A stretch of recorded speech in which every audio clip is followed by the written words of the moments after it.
भारत के इतिहास में कई राजा हुए, लेकिन एक राजा ऐसा था जिसे दुनिया एक ही नाम से जानती है, अशोक महान। एक समय क्रूर युद्धवीर और बाद में दया, अहिंसा और धर्म का प्रतीक। तो आखिर ऐसा क्या हुआ जिसने छंद अशोक को बना दिया महान अशोक? आज हम जानेंगे सम्राट अशोक की पूरी प्रेरणादायक कहानी।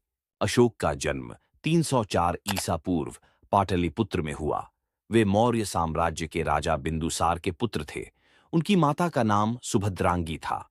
छोटे से ही तेज, साहसी और बुद्धिमान थे। युद्ध कला, घुड़सवारी और प्रशासन, हर क्षेत्र में अशोक बाकी राजकुमारों से अलग थे। लेकिन उनका स्वभाव था कठोर। निर्णय लेते समय वे दया नहीं दिखाते थे। इसी व्यवहार के कारण उनके लिए एक नाम प्रचलित हुआ, छंड अशोक, अर्थात क्रूर और भयानक अशोक। अशोक को उनके पिता ने अवंती प्रदेश का राज्यपाल बनाया। अशोक ने बेहद कुशलता से शासन किया। उनकी नीतियां कड़ी थीं, पर न्यायपूर्ण भी थीं।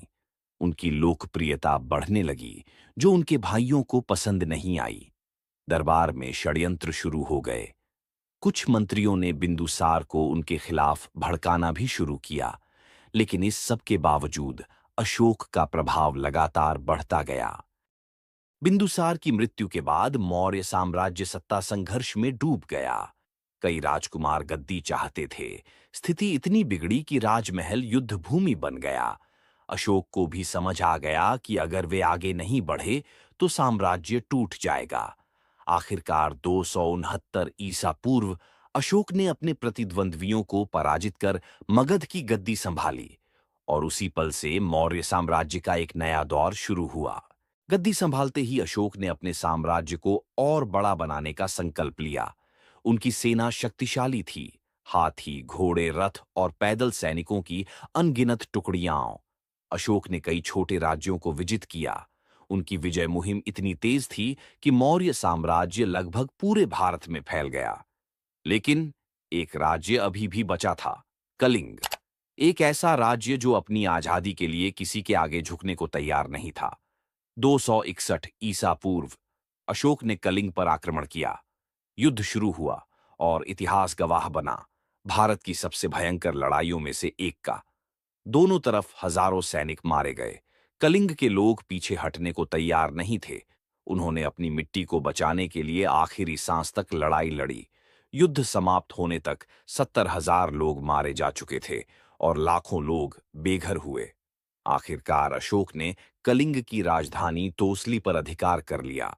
जब अशोक युद्ध भूमि में घूम रहे थे, उन्हें हर तरफ बस खून, लाशें, रोते बच्चे और उजड़े घर दिखाई दिए। इसी क्षण अशोक के भीतर कुछ टूट गया। उन्होंने कहा, क्या यह मेरी विजय है? अगर यह जीत है, तो हार कैसी होती होगी? यही क्षण अशोक के जीवन का सबसे बड़ा मोड़ बना। कलिंग युद्ध के बाद अशोक पूरी तरह बदल चुके थे। उन्होंने प्रतिज्ञा की, अब वे तलवार नहीं, धर्म से विजय प्राप्त करेंगे। अशोक ने हिंसा छोड़ दी, युद्ध बंद कर दिए और अहिंसा, दया, करुणा का मार्ग अपनाया। उपगुप्त नामक बौद्ध भिक्षु ने अशोक को बौद्ध धर्म की दीक्षा दी थी और समझा कि सच्चा धर्म वह है जो इंसान को इंसान से जोड़े। इसीलिए दुनिया उन्हें अशोक महान के नाम से जानने लगी। अशोक ने बौद्ध धर्म के प्रचार के लिए अपने पुत्र महेंद्र एवं पुत्री संघमित्रा को श्रीलंका भेजा। बौद्ध परंपरा और उनके लिपियों के अनुसार अशोक ने 84,000 स्तूपों का निर्माण किया था। भारत में शिलालेखों का प्रचलन सर्वप्रथम अशोक ने किया था। अशोक ने पूरे भारत में स्तंभ और शिलालेख बनवाए, जिन पर लोगों को संदेश दिए गए। सबके साथ दया करो, धर्म का पालन करो, माता पिता की सेवा करो, सभी धर्मों का सम्मान करो, जानवरों पर दया करो। अशोक के शिलालेख की खोज 1750 ईस्वी में पाद्रिटी फैंथिलर ने की थी। अशोक ने अपने दूतों को नेपाल, श्रीलंका, अफगानिस्तान तक भेजा ताकि अहिंसा और शांति का संदेश पहुंचे। उनका बनाया प्रतीक सिंह स्तंभ आज भारत का राष्ट्रीय चिन्ह है। अशोक जीवन के अंतिम वर्षों में धर्म प्रचार में ही लगे रहे। उनका साम्राज्य भले विशाल था, लेकिन उन्हें गर्व अपने धैर्य, दया और धर्म पर था। अशोक ने दुनिया को दिखा दिया कि एक क्रूर राजा भी बदल सकता है अगर उसके दिल में करुणा जाग जाए। अशोक ने आजीवकों के रहने हेतु बराबर की पहाड़ियों में 4 गुफाओं का निर्माण करवाया, जिनका नाम कर्ज, चोपार, सुदामा और विश्व झोपड़ी था। आजीवक संप्रदाय की स्थापना मक्खली गोसाल ने की थी। अशोक की कहानी हमें सिखाती है कि सबसे बड़ा साम्राज्य वह है जो तलवार से नहीं, दिलों से जीता जाए। चंड अशोक से अशोक महान तक की यह यात्रा केवल एक राजा की नहीं, बल्कि पूरे मानवता की यात्रा है।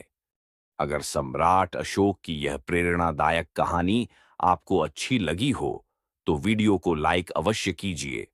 अपने विचार कमेंट में लिखिए, आपको अशोक का कौन सा पहलू सबसे अच्छा लगा।